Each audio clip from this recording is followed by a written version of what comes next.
I don't know if you guys remember my community post from a couple months ago where I talked about how a scammer called me and almost scammed me. Yeah, the guy said he was calling from American Express's fraud center. And so I did what I usually do. I go on Google and I immediately Googled the phone number that the guy was calling from. And it was, in fact, American Express's official fraud center phone number. Like the phone numbers matched exactly. So now I'm like, oh, shoot. This must be real. And internally, I kept contemplating in my head, do I give him my info? Yes or no? Yes or no? And fortunately, I said no. But what if I had? Like, what if I gave him my information? Or what if my parents answered the call? They're way more likely to fall for these kinds of scams, honestly. And with how sophisticated and creative these scams are getting with AI on top of it, it is absolutely terrifying. It's also infuriating that these big companies simply cannot keep our data safe. You guys heard about the Ticketmaster data breach, right? The hackers stole over 550 million users' data. That means full names, addresses, phone numbers, and credit card information. And they took all of that information and put it up for sale on the dark web. So what is Ticketmaster doing about this? Nothing. They're just like, oh, we're working with authorities to figure out what happened. Okay, thanks. It's so upsetting that these ginormous companies love to collect our data, but they don't do anything to protect it. And that is why I use Aura, the sponsor of today's video. Aura alerts me when my data has been a part of a data breach or leaked on the dark web. It gives me fast fraud alerts if anyone tries to use that data to access my credit cards or bank accounts. It also removes my information from data broker websites so I get less spam, all while offering transaction monitoring, a VPN, antivirus, a password manager, parental controls, and identity theft protection all in one app at an affordable price. Aura's always on, meaning they're always working hard to protect me and my family. And if you want to do the same, you can go to aura.com/mythoughts and try your first 2 weeks for free. Again, aura.com/mythoughts, and a link will also be in the description. Now, aside from being careful with scams, you also should be very careful with the people you allow into your life. Like, look at your best friend or your closest friends, your roommate or your coworkers or school friends. Like, do you trust them? Do you feel like you know them really well?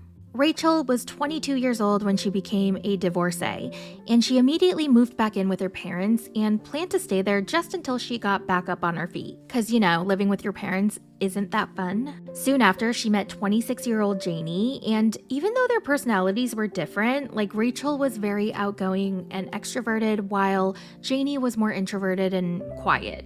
So they're definitely opposites, but they still got along. And before you knew it, they were hanging out and they were really good friends. Janie was talking about how she needed to move out and was looking for a new apartment. And Rachel was like, hey, I'm also looking to move out of my parents, so should we be roommates? Like, should we live together? And they were super excited, besties now living together, and how fun is that, right? So that's what they did. Now, this was the first time Rachel had to be super independent because she lived with her parents and then she got married right away, and her husband, or now her ex-husband, was the one who dealt with all the bills and the finances. So she didn't really know how to do any of that, and Janie did. She was really good at it and very organized. So she taught Rachel how to do all those things. For fun, they would go out to the bars and the clubs, and they would do this little skit where Rachel would pretend that she didn't know any English and Janie would have to be her interpreter, and they just thought it was fun for whatever reason.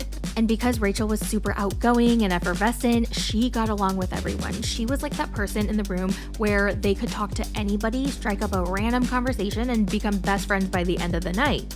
Janie was not. She was very socially awkward. She couldn't really continue a conversation without having the other person feel awkward. So Rachel really helped her come out of her shell and be more social. But then Rachel started making friends who weren't necessarily wanting to be Janie's friend, and Janie definitely got a little jealous. She was not happy about it. Her demeanor would change. She would get snippy and short and cranky.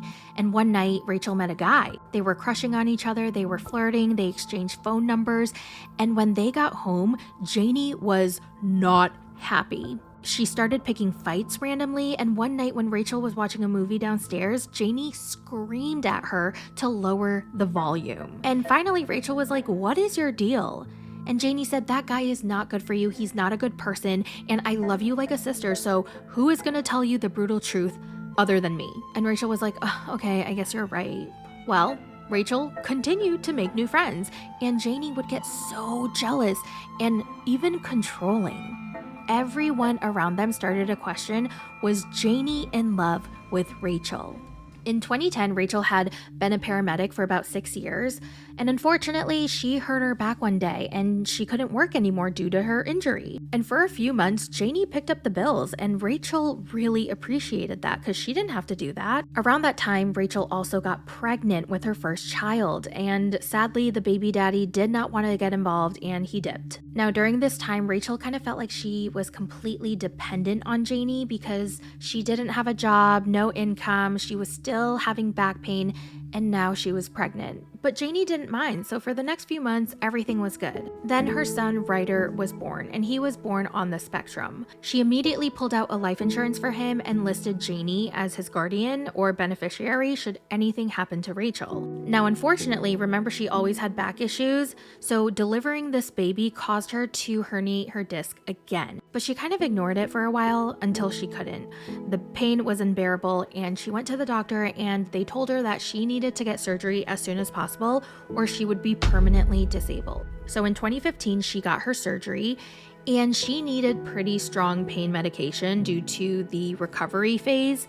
And the recovery was so brutal. She was in so much pain to the point she could not even get out of bed. She couldn't lift anything. She couldn't even speak. Like, she was just stuck in bed all the time. So this was when Janie really took over the role of the caretaker, and she took such good care of both Rachel and Ryder.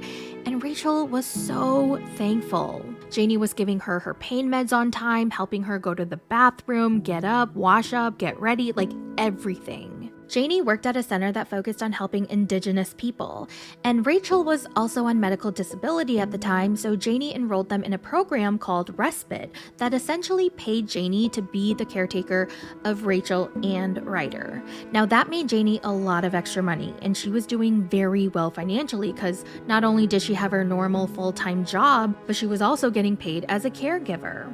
It was around this time that Rachel noticed that Janie was getting really involved with Ryder and his school events. And unfortunately, Rachel was too sick to go to most of them, but one day she was feeling good enough to go. So it was Rachel, Ryder, and Janie. And it was at this school event that Rachel saw a completely different side to Janie. I mean, she was talking to all the teachers and all the students and all the parents. Like, Janie was very social. I mean, that was great and all, but she also found out that Janie was leading people on to believe that she was Ryder's mother. And Rachel was not okay with that because she's his mother. I don't know if Janie started to actually believe that because she was starting to make decisions for Ryder that a parent should. And so Rachel was like, hello, no, I don't want him to do that. Janie was like, but why not? I'm basically his mom. And Rachel was like, no, I am. And Janie was not happy with that answer. Later that year, Rachel was falling a lot due to her back, and on one of the falls, she herniated her neck. One day, Janie was at work and Rachel was just chilling on the couch, and she felt okay enough to go get the mail. So she did, and there was a mail addressed to her from the court, and it was Janie basically suing her for full custody of Ryder. She was like, what the hell is this? She called Janie and she was like, are you suing me for custody of my son? And Janie just said, yeah. And they hung up. She also found out that Janie had issued a protection order against her. And since the house is in Janie's name, Rachel would have to evacuate. So now she is absolutely distraught. Not only did Janie steal her son from her, but she now has to leave her house. This absolutely destroyed her. She doesn't have her son, and now she doesn't even have her best friend. Not only does she not have her best friend, but her best friend is crazy. CPS eventually interviewed both Janie and Rachel separately, and Janie had told CPS that Rachel had become addicted to her pain pills and wasn't taking care of Ryder. Like, she was neglecting him, and therefore Janie had to really take over and take care of Ryder, and therefore Rachel just wasn't a responsible parent. But when they talked to Rachel, they realized that Janie was lying, and Rachel was completely fine and capable of being a parent. 10 days after that interview, she got Ryder back. Sadly, Rachel and Ryder were living in a shelter for about 6 weeks, and during those 6 weeks, it was so bad for Ryder. He regressed a lot and he kept wanting to go back home. Now, out of nowhere, Janie called Rachel and asked to see Ryder. Rachel's thinking, oh my God, I don't know what to do because Janie's batshit, but Ryder also, like, he's doing so badly, and I wonder if Ryder would feel better after seeing Janie. So she arranged to meet at the park. When they met at the park, Janie immediately apologized. She was like, I'm so sorry. I don't know what came over me. I was in such a dark place. I don't even know who I was, but I got help and I'm in such a better place. And Rachel noticed that Janie genuinely looked better. She was acting better. She sounded better. She looked better. She just had a different energy. So when Janie asked Rachel to move back in, she considered, with everything going on and with Ryder hating the shelter and wanting to go back home, then maybe this is worth a try, and she accepts. And a big part of her knew that she needed Janie because Rachel was scheduled to have surgery again and she would need a caretaker. As soon as she and Ryder moved back in, Ryder went straight back to normal. He was happy, he was thriving, and he just was his old self again. In April 2019, Rachel had surgery on the back of her neck, and because she couldn't reach it, she needed help with the cleaning and putting on the ointment and putting the bandage back on. So that's what Janie did for her. And not only that, she again helped her with her pain meds, scheduled it, helped her go to the bathroom, like everything, and also took care of Ryder. A few days later, Rachel noticed a very sharp pain in the back of her neck, and she asked Janie to take a look at it, and Janie was like, it looks normal to me. But then it got really bad. Her neck was so swollen that she had trouble breathing, so she went to the doctor, and when the doctor unwrapped her neck bandage, he gasped. He was like, oh my God, you have a huge infection. It looks like you have a giant cluster of blue cheese coming out of your neck. Ugh, so gross. So she needed immediate surgery, and they found out that she had MRSA. Now, MRSA is a bacteria that is resistant. Okay, you know what? Let me just look it up real quick just to be sure. Methicillin-resistant Staphylococcus aureus. I don't know if I'm saying that right. So it's a group of gram-positive bacteria that are genetically distinct from other strains of Staph aureus. MRSA is a type of bacteria that is resistant to several antibiotics.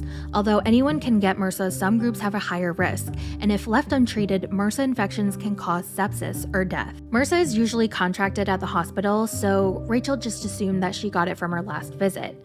And she went on some really, really strong antibiotics, and it just wiped her out. She felt so drained. It was attacking her white blood cells, and she just felt the life being sucked out of her. She honestly didn't think she was going to survive. But fortunately, one day things were turning around, and she started to feel better and better and made a full recovery.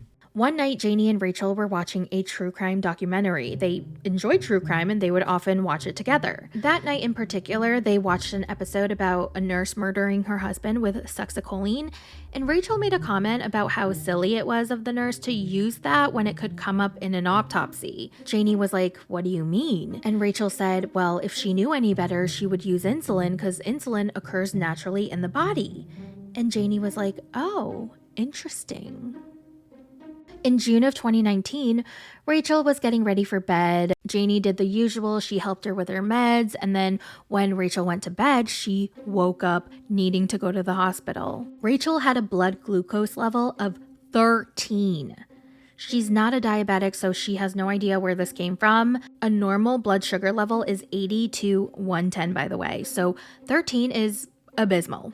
And she's not a diabetic, so she has no idea where this came from. The doctors didn't know what caused this. Her sister and Janie were both in the hospital, and her sister just got a really bad vibe from her. And she felt like Janie was almost disappointed when the doctors told her that Rachel would survive. And she told her sister this, and Rachel was like, oh no, that's just Janie. Like, she's kind of socially awkward, and that's just how she is. And she brushed it off. A few days later, Rachel ends up being rushed to the hospital again for the same exact issue. And in September 2019, she had another insulin event and had to go to the hospital again. Now, this is getting really effing weird because she's not a diabetic. They're doing all these tests and scans and everything's coming out clear. Why is she having these crashes? It just didn't make sense. She had a friend at the hospital who was also a physician there, and she pulled Rachel aside and was like, Rachel, I need to ask you, are you doing this to yourself? Like, are you self-harming? And Rachel was like, absolutely not. Now, when she was discharged, she was so afraid of having one of these crashes again that she started eating spoonfuls of sugar at night before going to bed. But that didn't help because she went to the hospital again and again. In December of 2019, a special agent for the weapons of mass destruction in the FBI gets a phone call asking them to do an investigation on a person trying to purchase Versa on the dark web.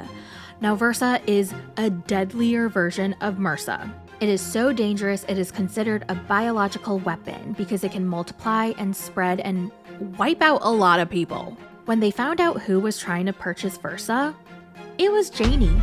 Now, the FBI was trying to figure out why she was trying to purchase this bacteria. Once they looked into Janie, they found the custody documents, they found that Rachel had a life insurance policy, they found her hospital records, and they put the pieces together and realized Janie was trying to get Rachel out of the picture so she could take Ryder. Now, it's still December of 2019, and Janie once again seemed to have a darker energy. She was pretty detached. And she was also starting to forget about Ryder. Like, she was leaving him in situations that could be very dangerous. So Rachel told Janie that she was going to change the beneficiary to her dad. And not only that, but she felt like it was a time for her to move out and get her own place. Yeah. So Janie was like, listen, okay, I get it. That's fine. But can you please stay until Christmas? So Rachel was like, okay. Meanwhile, the FBI was planning to send fake Versa in the mail to Janie. And right before they did that, Janie had requested for the package to be expedited because she needed it as soon as possible. So the FBI sent it. They staked outside the post office and saw Janie pick up the box. Janie took the box, went into her car, and drove to work. That's when they approached her and told her that they had some questions for her. So they took her in for questioning, and Janie lied. And she said she was ordering some coffee beans. She was like, why? Is there something weird in there that I should know about? I did pick up a package today. I thought it was, he said he was sending me like some coffee beans. Okay. Just coffee. It's supposed to be coffee. I haven't opened it. Okay. Is there something weird inside of it that I should be concerned about? The FBI agent goes, well, I think it's something biological. I stop her and I say, I don't believe that this is coffee.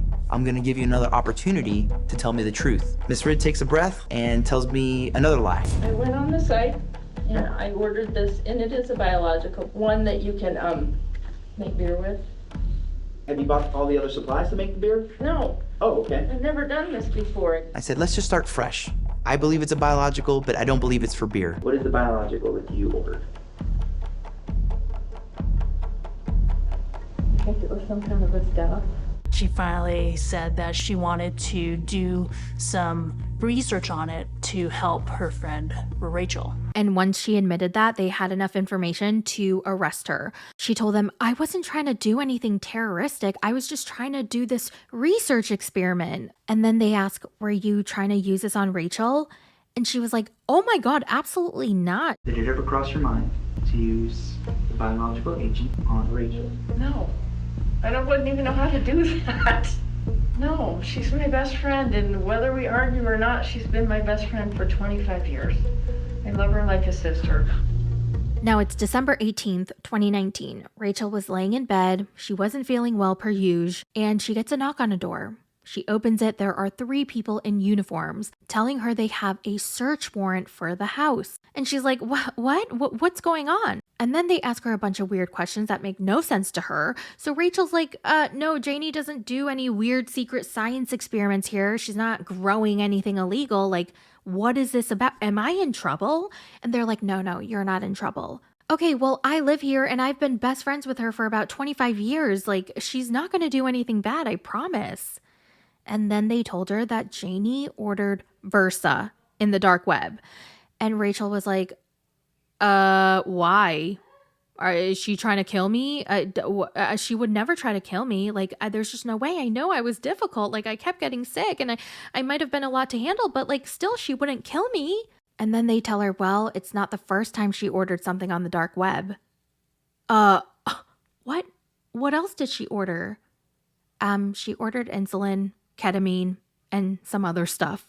Now, when they searched the house, they found an insulin injector pen. They figured that Janie would give Rachel ketamine so that she'd pass out, and then once she passed out, she would inject her with the insulin. The agent said, she tried to kill you at least 5 times. Janie was pretty much experimenting with Rachel's body, seeing what would ultimately kill her. Let's do a little bit of this, a little bit of that, see what eventually finally kills her. And then once she died, she would take her son away, plus walk away with the $500,000 from the life insurance policy. Rachel was in disbelief. She couldn't believe that her best friend of 25 years was trying to kill her. Janie was charged with aggravated abuse of a vulnerable adult, attempted aggravated abuse of a vulnerable adult, and attempted acquisition of a biological weapon. And in August 2020, she was convicted of all 3 charges. Now, from jail, there's a recording of Janie on a phone call, and she was talking about how she's going to get out and get Ryder back. I know what's going to happen. I'm going to end up out of here. I'm going to find a way to get him away from her. He needs to come back to me now. She ultimately served 2 years in prison, and she was granted parole in January of 2022, and nobody knows her whereabouts right now. With having heard that phone call, I am so scared for Rachel. I mean, I feel like she needs to be in witness protection. Oh my God, I'm so worried. Like, I'm so worried for both of their safeties. I wish we got some clarity as to why Rachel didn't live with her family. She had a sister. Like, did Rachel refuse to live with her? Like, maybe she didn't want to impose. I just feel like that would have been a great time for her family to help out, you know, rather than living with Janie again. So I wish we got some answers regarding that. But regardless, oh my God, how crazy is it that her best friend tried to kill her so many times? It's insane. And not only was she her best friend, but she was her roommate. Like, they lived together. Rachel was in such a vulnerable position. So yeah, be careful who you're friends with. Be careful who you live with. It's just crazy. If you guys want to watch the episode yourself, it's a Netflix series called Worst Roommate Ever. It's season 2, episode 1. And that is the recap. Let me know all your thoughts in the comments, and I will talk to you guys in the next one. Bye.